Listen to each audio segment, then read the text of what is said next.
Named after Jimi Hendrix's bass player. If that gives you any idea what my childhood was like. I had no choice. I had to be a comedian, you know what I'm saying? So I just got back from vacation, and I was up in Nantucket, and I found out that Nantucket is an old Algonquin word, and it means rich white people.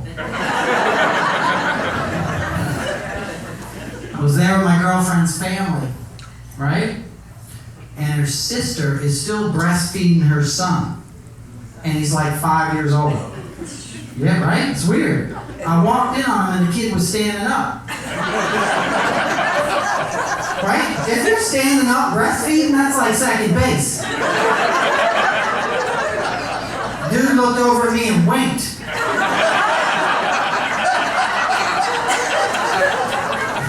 Asked me for a cigarette when he was done.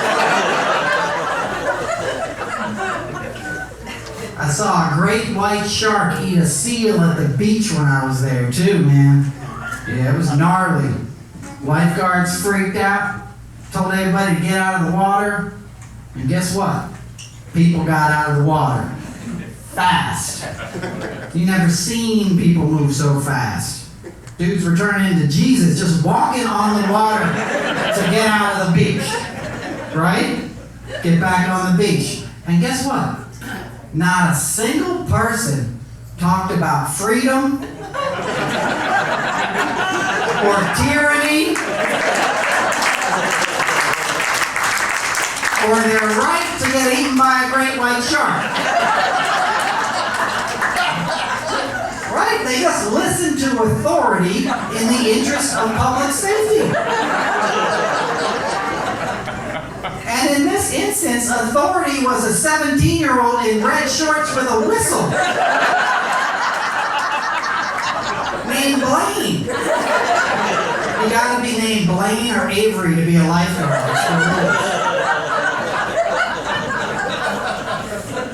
I mean, we live in a country where 40-year-old men will dress up like Spider-Man to go to Comic-Con, but wouldn't wear a mask in Walmart.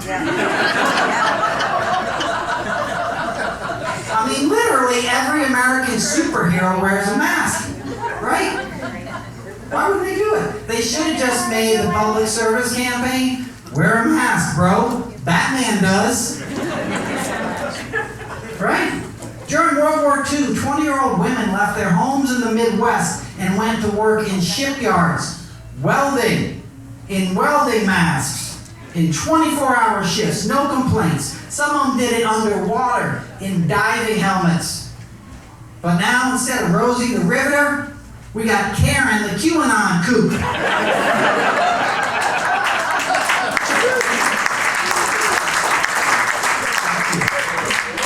I mean, these dudes pretend to be warriors all day long in mom's basement playing video games.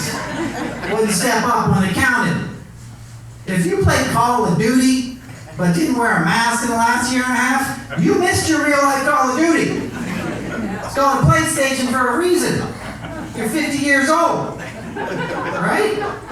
GameStop should be called, dude, just stop. Right? And if you've ever eaten a McRib sandwich with carefree abandon, I don't want to hear you're not taking a vaccine because of side effects. Right? All of a sudden, Captain Hot Pockets is worried about what he puts in his body.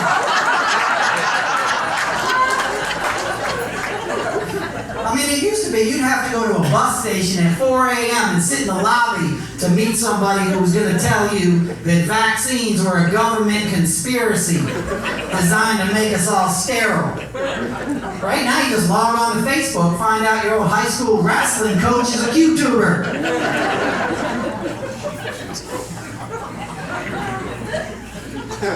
People walking around won't get the vaccine because they're afraid of needles, right? But they'll spend 6 hours in a tattoo parlor letting some dude named Meat draw on their neck.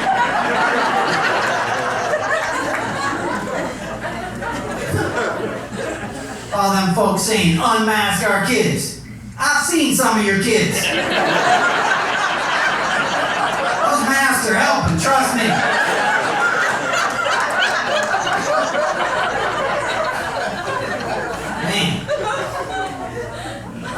seen somebody fight so hard to keep a job they don't even want to do as these Republicans do. Right? Voter suppression, voter disenfranchisement, destroying the post office, gerrymandering. Gerrymandering sounds like something you pay extra for in a massage parlor. Hey, go easy on me. I've never been gerrymandered before. I had a hanging Chad once in Florida, but it was a long time ago. I was in college, kind of experimenting.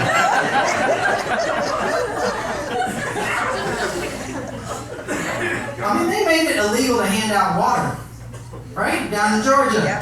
Hey, if you get dehydrated, stand in line for 7 hours to vote, that's on you, Grandpa. Right? If you have to make it illegal to hand out water, to keep a job that you don't even want to do in the first place, it might be time to step aside. Right?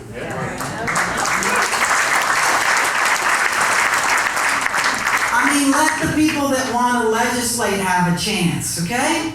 Go do white people stuff. Right? Build gazebos. Coach lacrosse. Go spelunking. Eat squash. Play squash. Go to a fish concert. Oh, Trey's a friend of mine. You just calm down with that. Buy a kayak. You'll never see the people that they demonize on Fox News in a kayak. You want to know why? Because they're busy working. I hate how they demonize immigrants, calling it an invasion. That's not an invasion. Caravans are coming. No, they're not. It's not an invasion. Those are men and women looking for work and a safe place to raise their kids. Yes. Newsflash, right?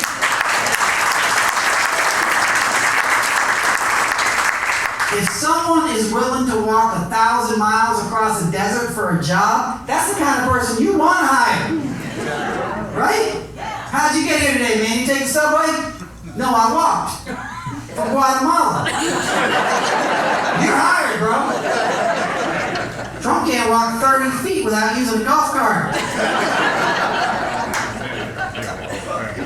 And I see these same guys, right?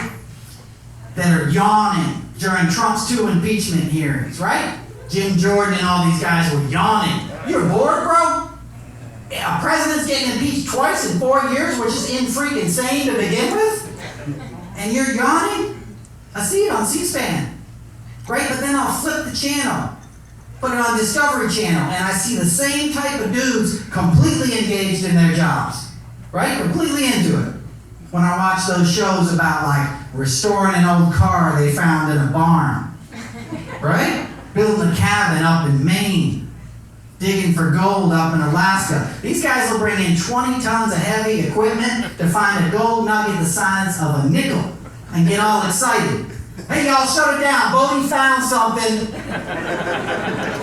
Right? You just dug up the side of a mountain to make $300. You should have just taken that extra unemployment check your red state governor turned down. That was insane, right? Federal unemployment funds. Nah, we don't want that. What? That's your governor. He's supposed to be your wingman. Look out for your best interest. That'd be like my manager saying, hey, Noel, Rams had offered you free drinks and all you could eat crab cakes. And I told him no. What? I need every dime I could get. I was so desperate to save money last year that I borrowed my grandmother's Amazon password so I could watch Prime for free. And when I logged on, I saw the last show she watched was called I Love Dick.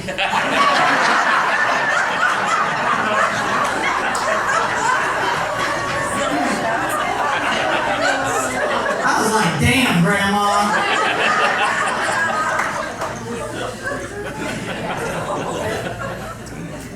I thought you loved pussy. Never mind. Never mind.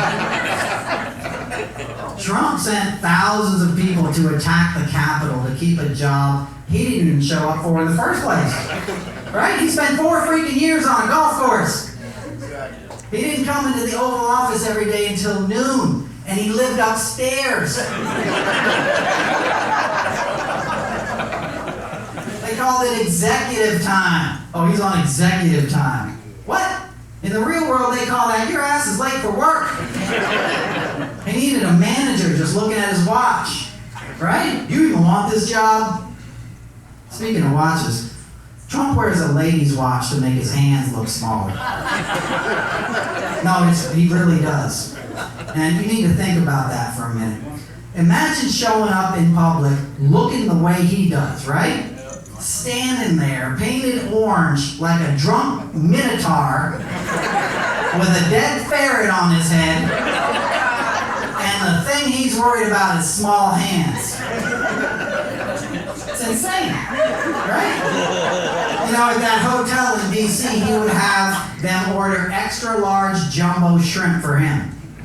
His guests had to get smaller shrimp. This is a true story. He got the biggest shrimp you could imagine. Now, if I had hands that small, the last thing I would want would be super large shrimp, right? But his ego will not let him look bad. And he's the worst looking dude in the world. And trust me, I know. I mean, I've seen the guy. You've seen the hair, right? In real life, you ever remember that movie in the 70s, Rocky Horror Picture Show? You remember the guy Riff Raff who was like bald on top with the long hair? That's Trump's hair in real life. Because the stuff you see is his hair that he's grown out. And then he puts it up in a pompadour. And I always tell people, like, if you saw what he looked like getting out of the shower, even the staunchest Trump supporter would be like, oh, hell no. Yeah, no, he's got to go right now. Yup, it's over right now. Like, no, now. Right? If he came and sat next to you at the food court in the mall, you would get up and move fast. Real fast. And for you guys who don't know, I worked on Celebrity Apprentice for 6 seasons taking care of the Trump family. Oh yeah, that's right. It was like a freaking Mensa meeting every day.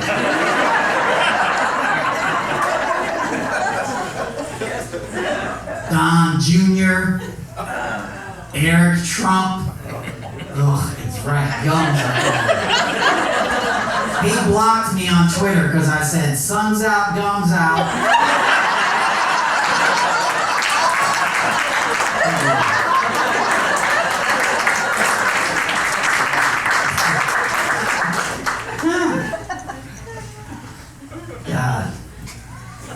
God. Ivanka, Melania. You know, they like to tell you that she speaks 5 languages. What they don't tell you is it's the same 4 words in each one. Please pay me first. Oh, we're just getting started, folks. Whenever I saw those Trump boys, all I could think was, why couldn't they turn out more like the Menendez brothers?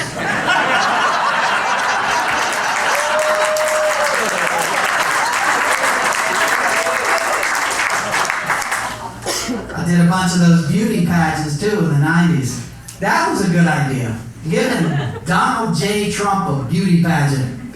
Miss Teen Universe, or Miss Teen USA. Are you kidding me?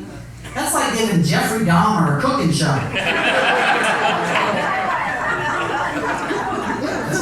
Can you imagine the first guy to pitch that to a network?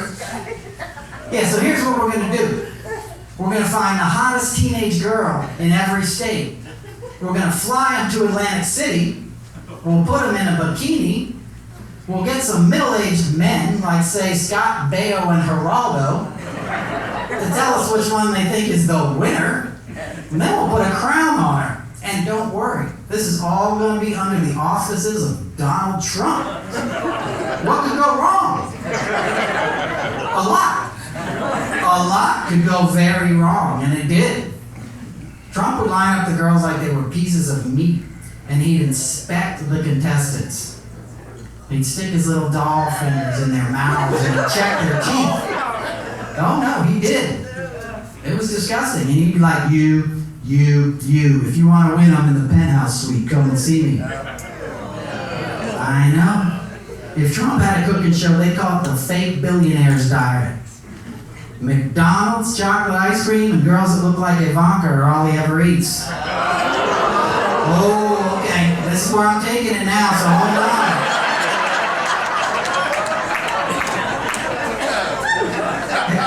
He is a fake billionaire too, by the way. And this is why I'll tell you that. Because if you're a real billionaire, you don't put your kids on a reality show with you.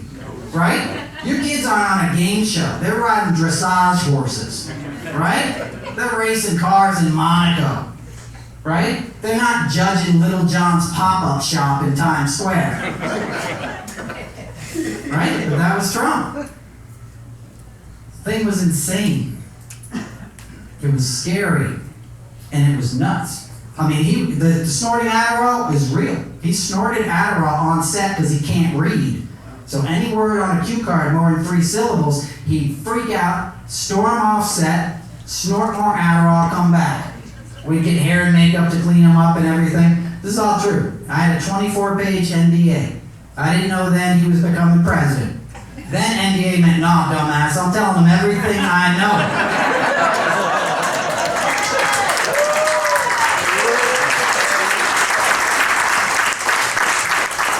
Now, the first time I told that in a comedy club was about 3 years ago, and I just did it, and somebody was in the audience videotaping it, and they put it up on Twitter, and when I woke up in the morning, 4 million people had seen it. And they called the White House for a comment. And I just love that. And they were just like, no comment, because they know it's true.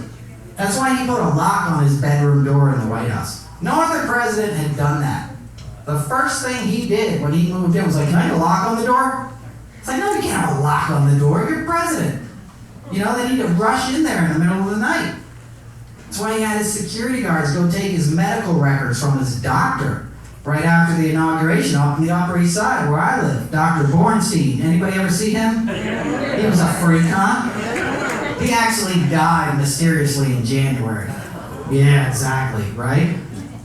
But anyway, so he'd snort his Adderall. And it makes sense if you think about it, right? Because methamphetamine was invented by the Nazis to keep the fighter pilots up all night on bombing runs. Trump used it to hate tweet from the toilet at 2 a.m. in a self-centered rage. It's true. Exactly. He'd walk around like he was president even back then, too. He'd sit out in the hallway at the after parties and wait till all the celebrities got inside. And the celebrities at the after party of Celebrity Apprentice was like Tom Green and Clay Aiken. And I'd be like, why are you still in the hall? He's like, I'm going to make an entrance. It's like, we just saw you a half an hour ago on set. It's the same people. Beyonce's not in there, bro. I promise you that. But he'd walk in there with these Secret Service looking dudes around him. He'd have the Hells Angels come too. And then they stopped coming. Because they're like, Trump's too sleazy, man. We got a reputation to uphold. Right? The guys that thought Altamont was a fun concert were freaked out by Donald Trump. It's crazy. Crazy times we're living through. People ask why he doesn't sue me. Because he's a coward. He's a coward in Cuban heels. This is what he wants. He wants to get high, he wants music to play when he walks into the room, and he wants to hit on women. Right? Yep. He's a coward. I'll tell you every secret I know about the guy. He's afraid of water, which is freaky, right? He pretends to be a billionaire. You've never seen him on a boat. How many billionaires you know don't have a big yacht? Trump's one of them.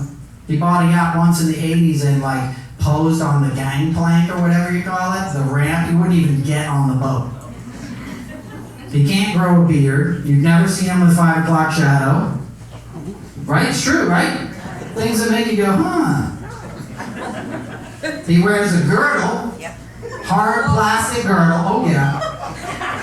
He wears shoe lifts to make himself taller. He's already 6 foot. And the girdle, I saw them like lacing him into that one time. I happened to walk by a dressing room and they were like, it's almost like the dude had his foot on it, you know what I mean? And I was like,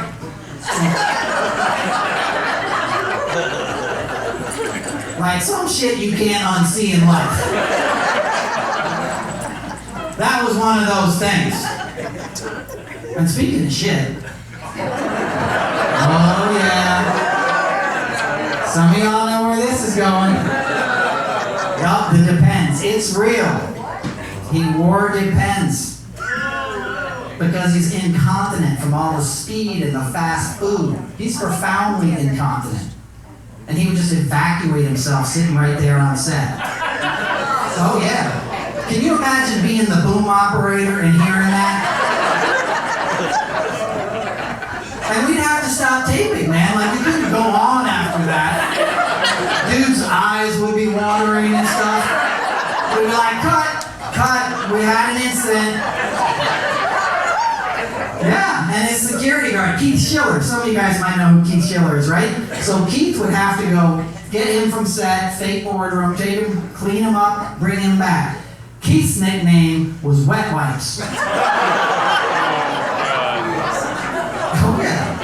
The crew's nickname for that show, for Celebrity Apprentice, was the Shit Show. I have PTSD from working on that show. Yep, post-traumatic shit disorder.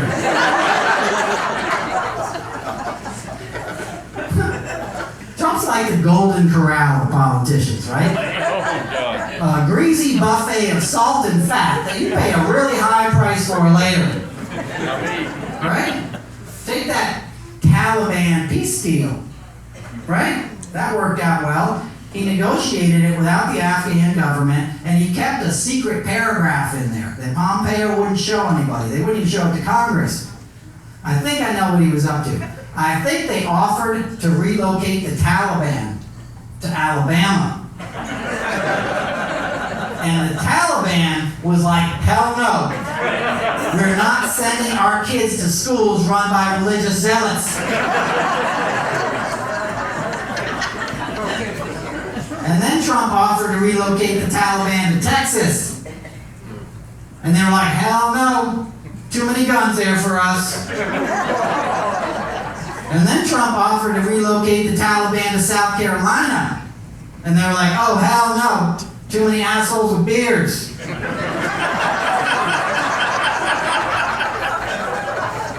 And then Trump offered to relocate the Taliban to Florida. And they're like, actually, that might work. We kind of like the governor there.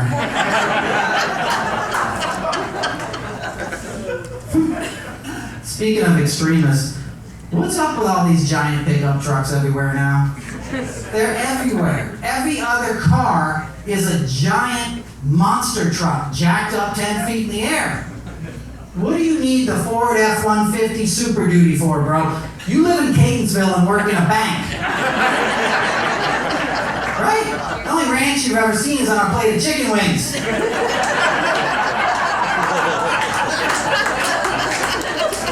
Drives me nuts. You ever heard of climate change? Climate change, by the way, used to be called global warming. Yep, they did, but the oil companies thought it sounded too scary. So they changed the name to global warming, or global warming to climate change, right? I think they should have changed the name to naming hurricanes after oil companies, right? Because Hurricane Ida doesn't sound that scary, right? It sounds like she's gonna bake you some cookies. Hurricane ExxonMobil coming to knock your power out? Well, I'm gonna listen to that, right? Yo man, Hurricane Chevron coming up in here. Got that Sunoco storm surge behind it, bro. You better watch out. We had one up in New York, they called it Hurricane Henri. Hurricane Henri? What was it gonna bring me some croissants? Name it Hurricane Texaco. Yo, Texaco coming from Long Island, man, right in its sights. Watch out. Climate change has me very scared, guys. It really does. Climate change is like Mother Nature breaking up with us, right? I mean, summer isn't even fun anymore, right? Summer used to be like, summer's like the sex of the four seasons, right? It's the time you relax and have fun. She's like, y'all ain't getting none until you learn to treat me better. Well, can I get a little spring? No, you ain't getting shit. Gulf of Mexico's on fire. It's Lysistrata time. Okay, is that too extreme? Great play reference? I like you. Hey, look, and we're coming from a place where we used to use whale oil in lamps, right? At one point, whale blubber was cutting-edge fuel. Like, what the hell was wrong with beeswax candles? Right? You gonna sail halfway around the world, go harpoon in Moby Dick? I'd be like, no, I'm just staying here in Nantucket. I'll make a fire, bro. Captain Ahab, no thanks. That ain't gonna work out well. Scary, man. Scary times. I didn't need to silence everybody. See, I'm just sharing with you stuff that's in my head, right? Because I feel like we're living in a horror movie with climate change, right? But we're that teenage girl who goes out to the backyard to see why the dog is barking in the dark, right? And you're watching the movie, you're like, don't go out there. No, she's like, I'm good. I'm just gonna walk out there in my bikini.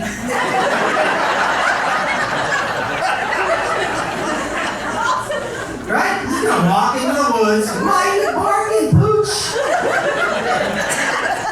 Right? That's us right now, man. We gotta get hip to it. Right? Scary times, man. Well, anyway, Annapolis, right, is the sailing capital of the United States. Give it up for Annapolis. I love this town. Even your mayor's cool. Gavin Buckley is his name, right? That is a badass name for a mayor. It sounds like a movie star from the 40s, you know? Starring Gavin Buckley. And that guy sailed here from Australia with $200 in his pocket. And now he's the mayor. That's what's up. Do you know what I mean? That's what you get when you have immigration. You get innovation, right? You get a different point of view. And you get guys that are good at sailing, I guess. He must be pretty good. Because that sounds very far to me. Right? I don't ever see myself like, no, I got $200 in my pocket. I got a map. I think I'm just going to go to Annapolis. You know, I'm going to go across the Indian Ocean. Guess I'll get to like Pacific, catch a trade wind. I'm sure I'll be there in like 4 years. You know, Graham Nash, whose face is on the wall. I used to be Crosby, Stills, and Nash's road manager. Oh, yeah. Yeah, I was on their last tour. Part of the reason they broke up, but we won't get into that.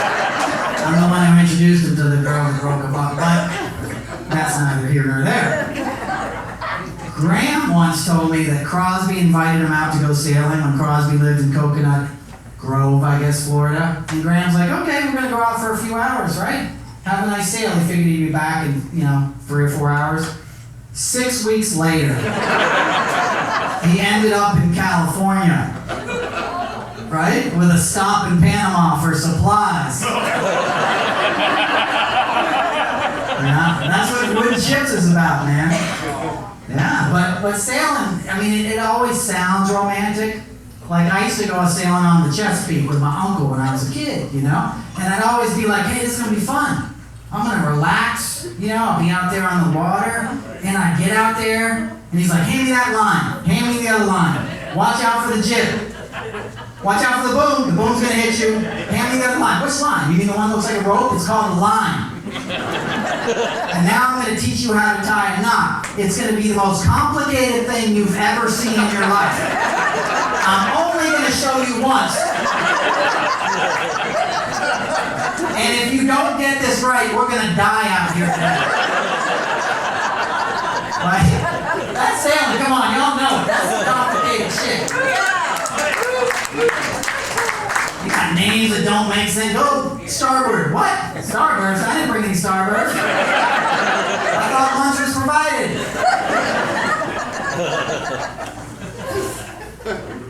Speaking of romance, my ex-girlfriend was a hipster and a hoarder.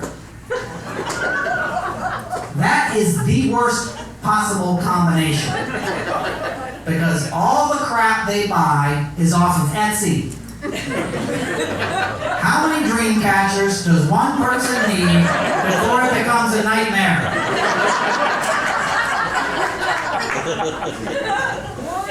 We finally broke up and she moved to an apartment 2 blocks from my house. That's always fun, right? Living in fear, your ex walking around Whole Foods.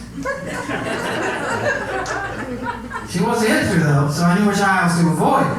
I don't even miss kombucha that much. Alright, that's my millennial joke. I guess we got some millennials in here tonight.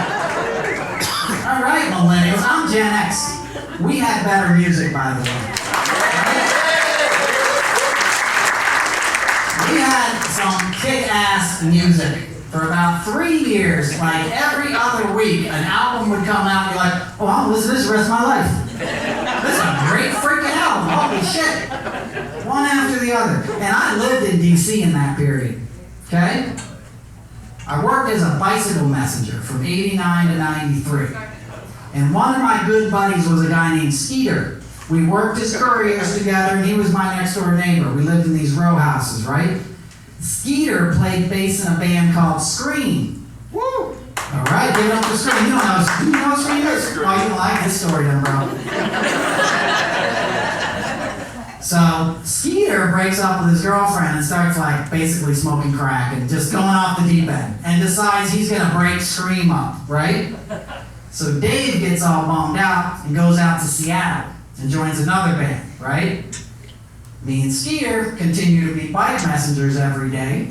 And one day we're sitting in like Farragut Square, me, Skeeter, my buddy Suicide Mike. I don't know if Suicide Mike is still with us. This is around 1993, you know, so like guys named Suicide Mike don't really have life expectancies that long, but this day, Suicide Mike is like, hey Skeeter, Dave's back in town tonight with his new band. And I go, what are they called? And Suicide Mike goes, they're called Nirvana. They're playing at the 930 Club tonight, right? About 2 weeks later, MTV got a hold of that single, and we all know what happens like, right? They became like the biggest band in the world. They were like the biggest band since the Beatles. But Skeeter and I had to go ride bicycles every morning and deliver packages to people that were more important to us than us, you know, that we couldn't look inside of, right? This is before emails and stuff, right? So Skeeter and I would go pick up our radios every morning in Mount Pleasant at our dispatch, right? And every morning I would go, hey Skeeter, and he'd go, what? And I'd go, never mind.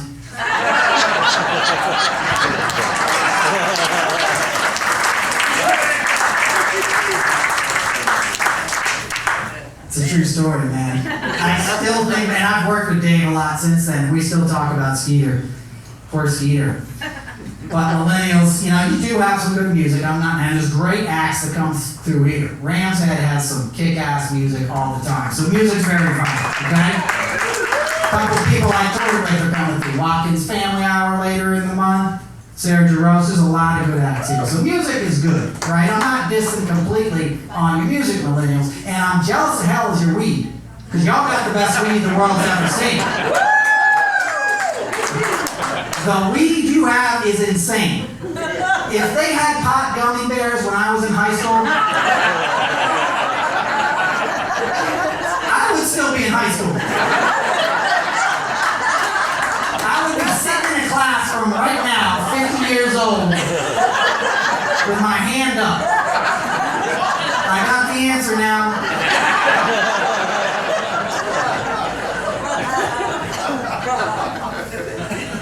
And it's legal, right? You get it delivered. In my day, to buy a bag of weed, I'd walk around some skanky park half the night. I'd come home with a $50 bag of catnip. Right? Who remembers that? Every night I come home now, the hallways in my building smell like Willie Nelson's tour bus. Right? And you get horny smoking all that kind, bud. You got dating apps. Right? Full of beautiful women that are horny too. Just swipe right. One way your door in 10 minutes. DTF. Down to fool around. In my day, DTF meant don't try anything funny. In my father's day, DTF meant dating takes forever. In my grandfather's day, DTF meant don't even think about it, Franklin, unless you liberate France or marry me first. These kids are looking for a job. They don't even have to get off the couch, right? They just upload a resume, right? They get an interview. Well, they just put on some sweatpants and your best nose ring and head on over. It's true, right? They can show up looking like the Unabomber on acid and get hired. Hey, is that Tom Hanks in Castaway? Nope, that's our new IT guy, Chad. He doesn't work Mondays, by the way.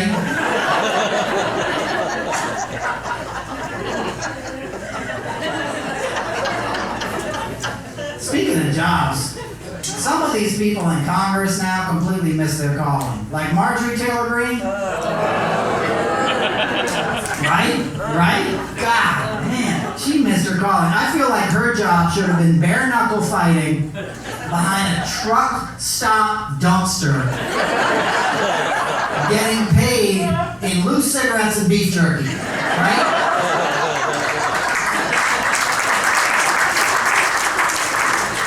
People just placing bets while she's beating up truck drivers.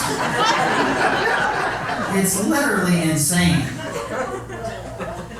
I've had some crazy jobs. You know, I worked in live television for 20, 25 years. Music industry and live television. I got to do the Super Bowl halftime show every year for about 15 years. Is that Lisa? Where's Lisa out here? There you go. We did a Super Bowl together, right? Yes, we did. Giant Stadium. This is my friend Lisa Clark. She's a local, everybody. Give it up. Did you end up? Only I talk. I gave you a shout out. Be quiet.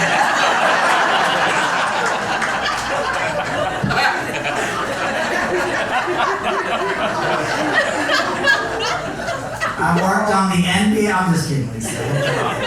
I worked on the NBA All-Star Game weekend for 15 years. That's fun. You know what the difference is between the NBA All-Star Game and the Super Bowl?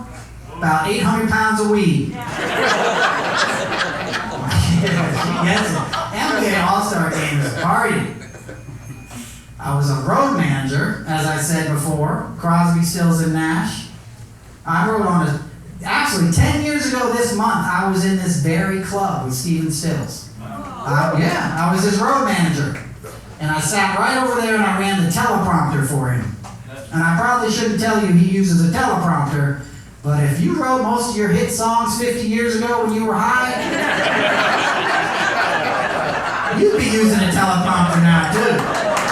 But I love him. He's like an uncle. He tweeted out that I was going to be here tonight, you know.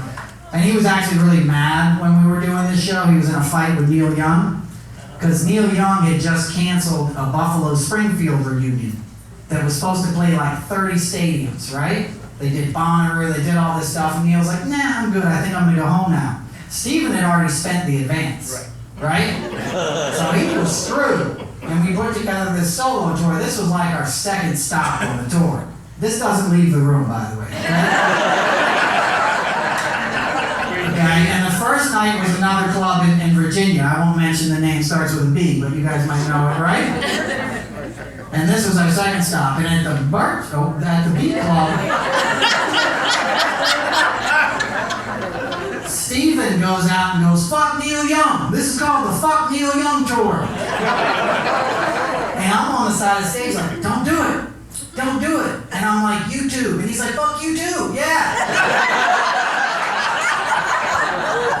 And I'm like, no, Steven, you too. And he's like, yeah, fuck you too. And fuck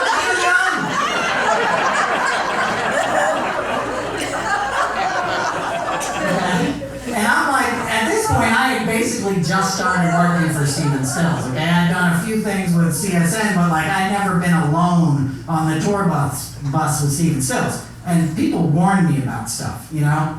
Like one time he was going through Iowa, and he was like, they have great corn here. Let's get a bunch of corn. So we filled up the shower in the tour bus with ears of corn. And the bus driver, the band couldn't take a shower on the tour bus because he had 4,000 pounds of corn in the shower. One time he was in Maine, he was like, they got great lobsters. Let's bring some back to LA. Lobsters apparently do not survive transcontinental journeys. But the smell of them will live on that tour bus forever, right? One time he tried to tell me, this does not leave the room. He tried to tell me he served in Vietnam. And he's like, yeah, I was in Vietnam, I was a tunnel rat. And I'm like, no, dude, you were famous during Vietnam. Like, you were not in Vietnam. He's like, yep, I was in Vietnam. And I was a tunnel rat. I would crawl on my knee. Let me show you. And he goes to one end of the tour bus and crawls on his elbows all the way down the tour bus. He's naked, basically. He's got underwear on, right? Gets to me, turns, and goes, is that scary? And I go, yeah, that's the most terrifying thing I've ever. You know? I'm stone cold sober, along with this legend who I love, but I'm like, this is nuts, right? So we come here, and you know, the tutorial on YouTube doesn't take effect, right? We get on stage, he says the same thing. Fuck Neil Young. And I'm sitting right over there. I see the camera, you know what I mean? I see the cell phones. I'm like, yeah, this is going on YouTube, right? We parked our tour bus outside. By the time we got outside after the concert, my phone rang, and it was Stephen's manager. And at the time, Stephen had the same manager as Neil Young. He passed away. Elliot Roberts, legendary, founded Geffen Records, wonderful guy. But calls my cell phone, he's like, no, I have Neil Young on the other line. Hand your phone to Stephen. Oh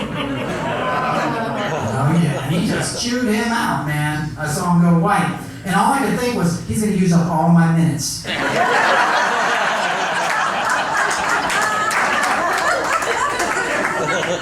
Like, it's weird the things you think about in these moments. Right? Not like, oh, that's pretty cool, you know?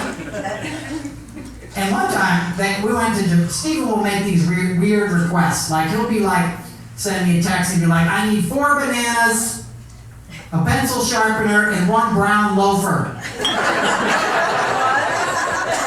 1 brown loafer. I'm serious. And we were in Japan one time, and I just landed there. Now, I don't know if you figured this out, but I don't speak Japanese. Okay? That's not in my wheelhouse. I had never been to Japan. Okay? It takes about 3 days to fly to Japan in February, because you hit storms, right? I couldn't even get out of New York for like 12 hours. I'm sitting there. I finally get to Japan. Get to my hotel room. I'm gonna get some rest, and I get a text. It says, I need a sable-haired shaving brush now. I left mine in LA. Oh, okay. So my first task in Tokyo, never having been to Asia, let alone Japan, is to find a sable shaving brush in the middle of Tokyo. And I did it. That's the miracle, is that you have to do these things. That's the job, right? Lisa knows, don't talk, but you know, right? Do you remember Madonna? You weren't in Indianapolis, were you? Yes. Oh my God. Oh my God. Should I tell the story? I'm gonna get sued, okay? Trump won't sue me, but Madonna sure as fuck will sue me. I shouldn't tell it, so I'm gonna tell it. So, okay, I'll tell it. So I drive, I get there, coming from the airport, I get out of the van, and they come up and they're like, hey, we're already over budget. We had to do something in Madonna's dressing room. So in a dressing room, if you're playing the Super Bowl, your dressing room is a locker room, right? It's not fancy. It's a stadium. It's a football stadium, right? So the talent stays in a dressing room that's like, has those toilets, like with the aluminum divider and stuff. So Madonna wanted it to look like a house. So they brought in a carpenter from Chicago to put up drywall and steps and a door on the bathroom in case a donor needed to go to the bathroom. They cost like 30 grand. You know what I mean? That's the kind of stuff that happens in live TV, you know? But it's fun, you know, it's inspiring. And I chose that profession. As I said, I was born in Chestertown, okay? My dad split when I was 4, went to live in a tent up on Todd Rundgren's farm in Woodstock. Yeah, it sounds cool now. But when you're 8 years old, and your mom's like, I'm gonna bring you up to see your dad for the summer. And I'm like, cool. And she drops you off at the end of a dirt road, and you find out your dad's living in a tent. And he was so cheap. I definitely shouldn't tell the story, but he was so cheap. He wasn't poor. He was like a rich kid, but he was hidden, right? And I don't know if you know who Todd Rundgren is. Some of you guys. Yeah. Right. So, all right, give it up for Todd Rundgren. He'll be in the Rock and Roll Hall of Fame this year, and Todd is God, okay? And Todd had a song that said, I don't want to work, I just want to bang on my drum all day, right? And my dad didn't want to work either, right? He just wanted to live in a tent all day on Todd Rundgren's farm. So I get dropped off, and he goes, here, we're going to save money this summer. We're going to the bathroom outside, we're going to dig a hole, and we're going to conserve toilet paper. And I'm like, what do you mean by that? Please explain, right? And he goes, look, see how they're perforated in squares? You could just rip off one square, fold it in fourths, and wipe on each side. I'm like, what? Like some kind of scatological origami.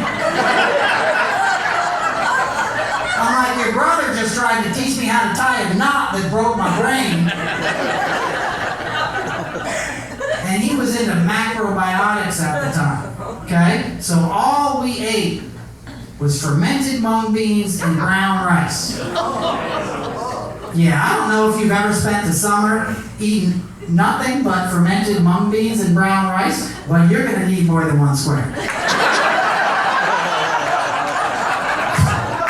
I would use a big wad like those rich kids with indoor plumbing.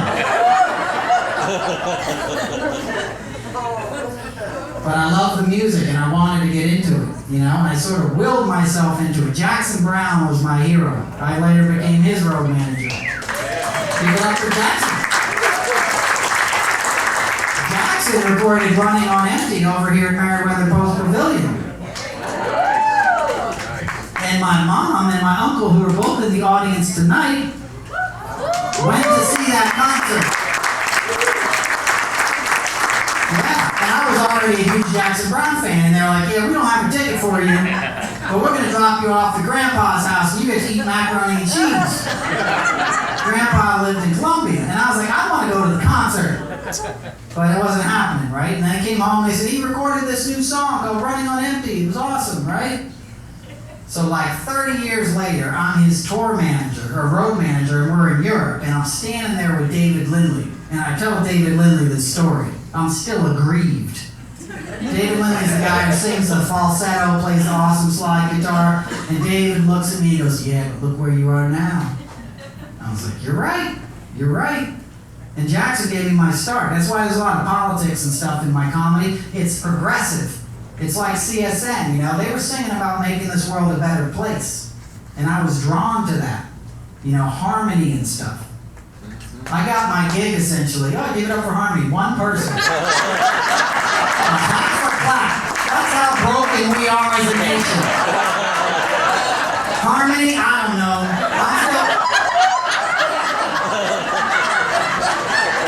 I'm still thinking about Nicki Minaj's cousin, friends.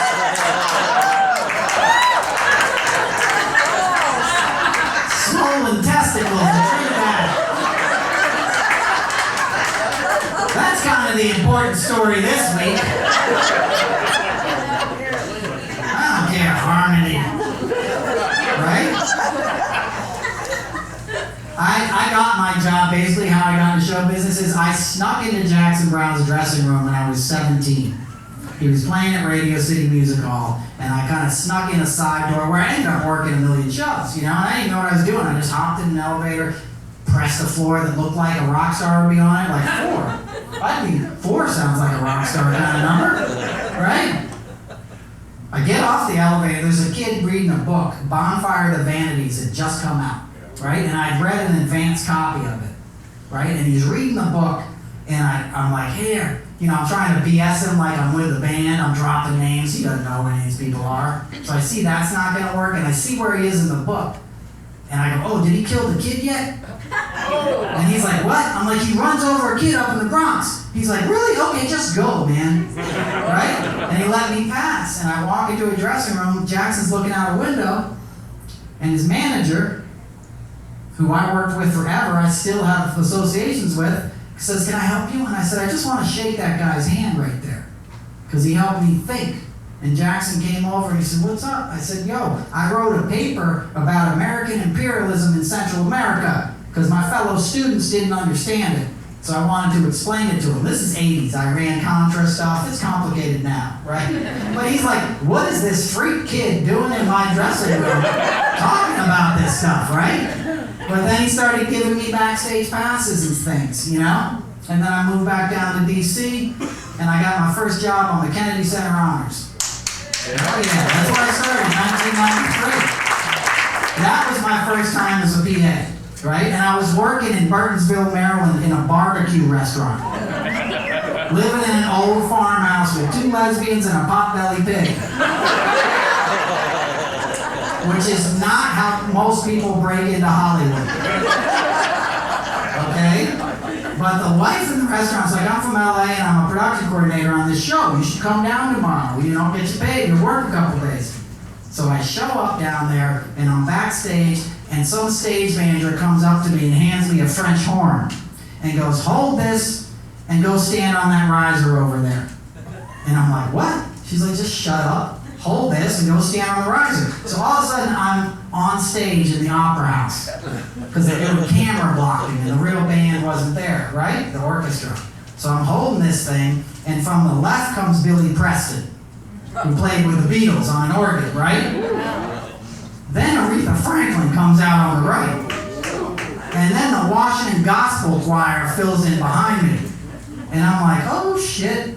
And they do a take of a song, right? They're paying tribute to Marian Anderson, a wonderful African-American opera singer, right? And they do a take. And I'm like, this is awesome, right? And the director of the show goes, I wasn't really feeling that, Aretha. Maybe you could do it one more time, you know? Put a little feeling into it. And I'm like, oh shit. Oh, white guy just told Aretha Franklin she didn't have enough soul. This is gonna be good, right? And you could see Aretha was kind of hurt. She's like, okay. And they're like, all right, back to the top, positions, right? Everybody clears off the stage. Aretha comes back out. This time, it's like she's reaching up into the heavens and throwing down lightning bolts on people. She's just like, bow, bow, bow, killing us. She's doing this song so well. Cameramen are crying. I got goosebumps and stuff. I'm like, oh my God, right?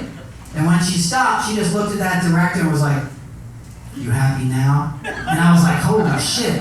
Like, I'll never see that like on the show. You know what I mean? Like that was something that was specific to that moment. And I was like, I'm hooked on this because it inspired me. You know what I mean? It was that feeling. And I was like, man, I gotta get that feeling. And that's why I worked in the music business. That's why I did all the TV stuff. Because when the audience would clap and come together, we were creating something together. It wasn't the band. It was the people in the room feeling the spirit, feeling what unites us. You know, and that's what I feel like we're starting to lose as a country. Everybody's divided. You know? And music brings us together. Did you do the inaugurations? No. Okay, too bad. That was a good gig. But anyway, not Trump's. Obama's do inaugurations. I did get asked to do Okay. I'm going to tell you a story then. Barack Obama, I worked on both his inaugurations. The first one, on the Tuesday, before he got inaugurated, we did a big concert for HBO on the mall, right? And everybody was there. Pete Seeger, Bruce Springsteen, you know, Garth Brooks, U2. That's not everybody, but you get the idea. Beyonce, all these massive acts were playing, right? It was insane, okay? U2's playing, I go stand on the steps, and I realize I'm standing next to Sharon Stone. And I'm like, this is awesome. Sharon Stone, right? It's weird the things you think of in the moment.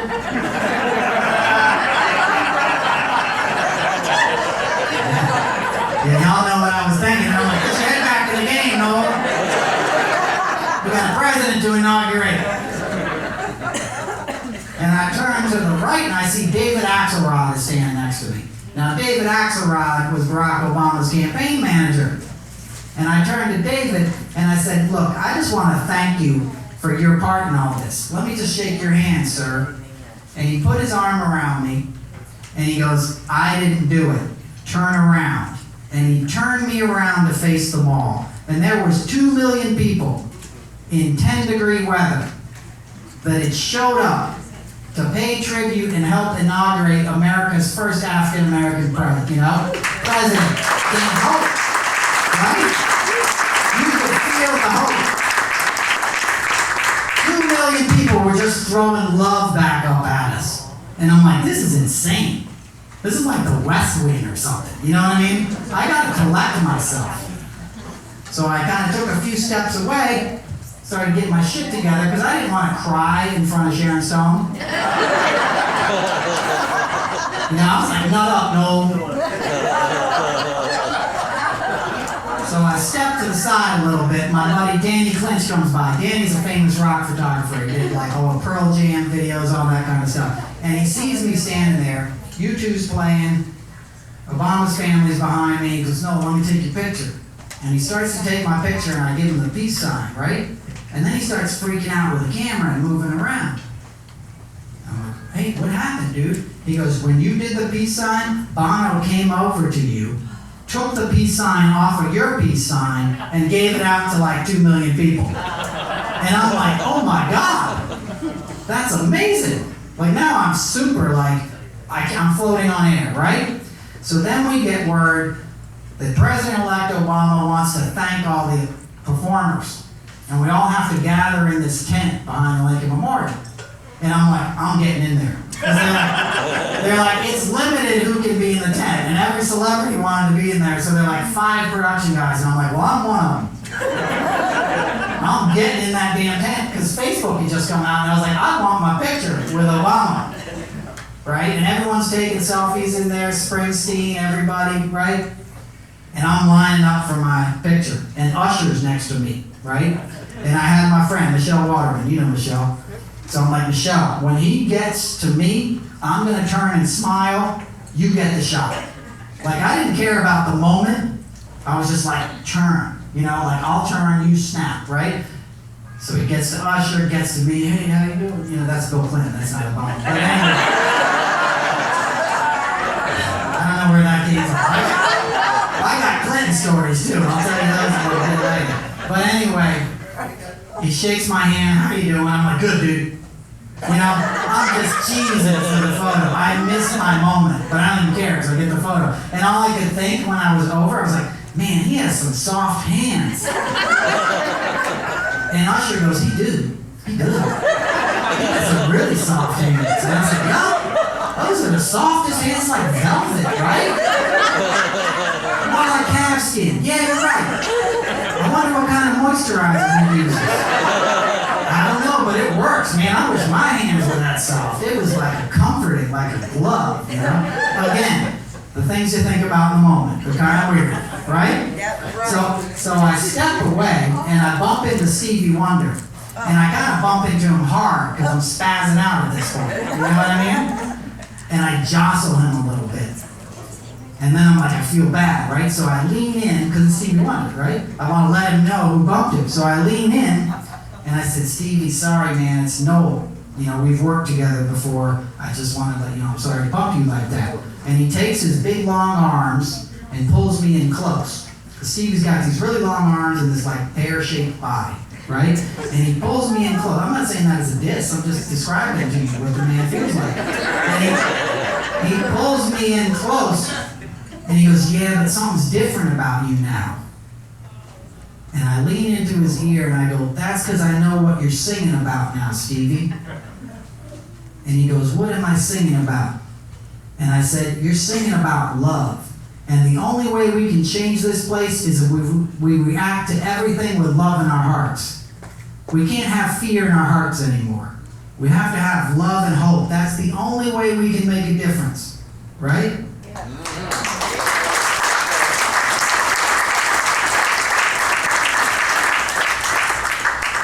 And he goes, that's exactly what I'm singing about. That's the only thing I've ever sung about. What do you do? And I said, well, I'm the guy who gets everybody into this tent. And he goes, no, what do you do? I said, I'm a songwriter. Because I'd always written songs, you know. He goes, pull out your phone. I go, what? He goes, pull out your phone. So I pull out my phone. He goes, take down this number. 310, blah, blah, blah, blah, blah, blah. You know, he goes, that's my home number. I want you to call me up and I want you to send me some songs. And I'm like, oh my God. Like, this is crazy. I gotta get away now. You know what I mean? Like, I'm just like, okay, thanks, Stevie, I'm out. Right? And I start to walk away. I get like 5 feet away and he goes, hey. And I go, what? He goes, they better be good fucking songs.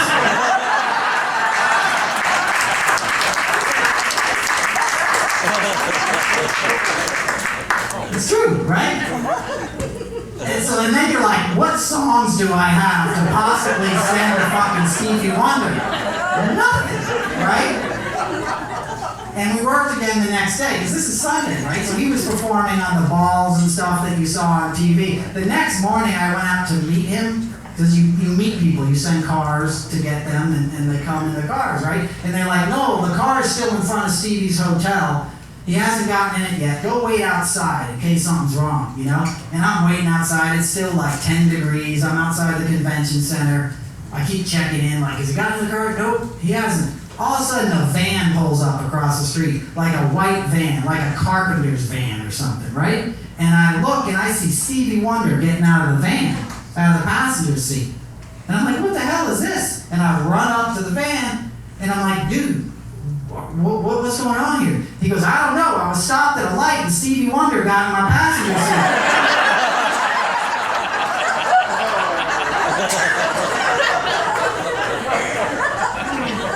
Where he's going, he said the convention center, so I'm dropping him. Can you take him? Because I'm late for work. And I'm like, oh my God, right? That's crazy. We're not telling anybody that just happened, bro. I would lose my job. But that was the spirit. That was the spirit that was in D.C. that day. It permeated the whole situation. It was about, you know, everybody kind of working together, right? So we did the gig. It was magical. I had a blast. And then I went off touring. I went off with all these other bands. I didn't send Stevie any songs. I know, right? I sort of lost like that feeling that I had that day, because I was dealing with things like I told you about with Steven and bands and details and people's like bathrooms and getting M&Ms out of dressing rooms and stuff like that, and lost sense of that. So now it's 4 years later. I'm back in D.C. in my hotel room about to do the inauguration for the second time of Barack Obama. Right? Which was awesome. You can give it up for that. That seems like a million years ago. Right? But there we were, and I'm back there, and I'm like, let me look on the call sheet, you know, see who my talent is tomorrow morning. And I open it up, you know, the email, and Stevie Wonder. I'm like, oh my God, my first talent is Stevie Wonder, and I didn't send him any songs. I'm gonna look like an asshole. And then I was like, you know what? He's not gonna know it's me if I don't say anything.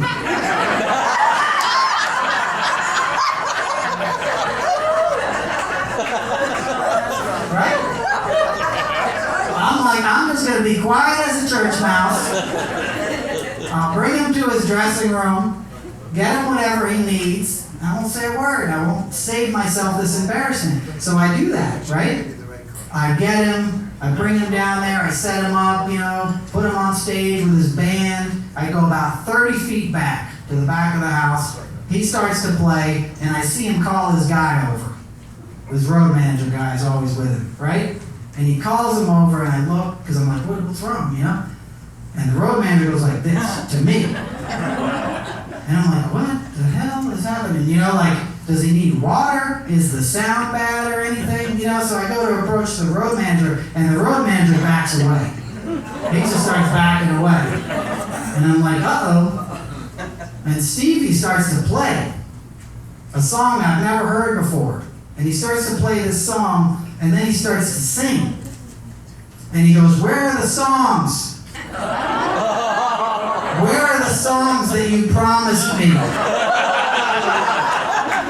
Songs about a love for all humanity. Not about a love between you and me. And I'm like, oh my God, Stevie is a realized being. Like, he's just looking into my soul right now. He knows I'm here, and he knows exactly the mistake I've made. I've become attached to other things instead of like open to the world with love. And he sees it, right? Plain as day. And I'm like, this is not happening. Like, I literally pulled out my cell phone and recorded it. Because I was like, this can't be real. But it was. And he just sang a few bars and stuff and then like dismissed me. You know what I mean? But it was a lesson, man. It gave me goosebumps. You know? Exactly. Life is like, you're here to love. You know, if we met God, he'd be like, you had one job, bro. Right? It's not to attack the Capitol. It's not to divide us. Right? It's not always to send Stevie Wonder songs. Right? But it's to be open to life and the blessings we have. And we got a million of them. Right? We just open our hearts and open our eyes and get hope back, because that's what we need. Right?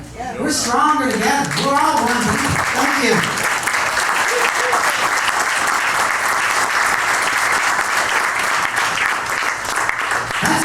That's it, folks. I can't top that. I think I just have to thank you for coming out tonight.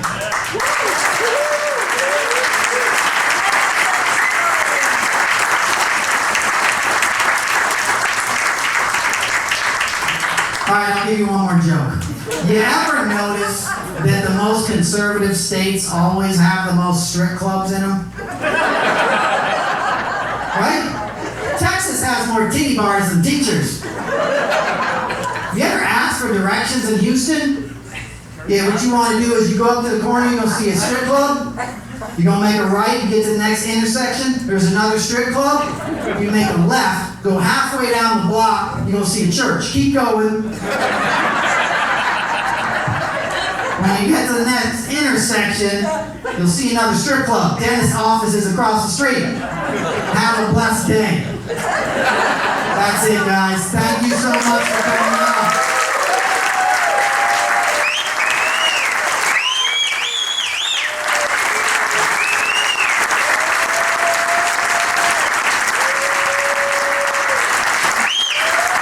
Thank you. Thank you.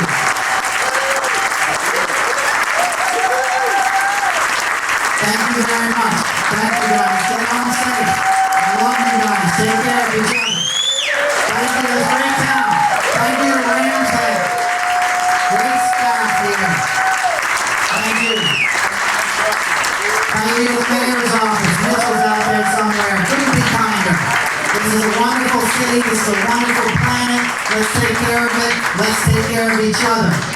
All right? Be safe until next time. I got some t-shirts over there if you want to support the podcast. I got swag. And I love you guys. Thank you again.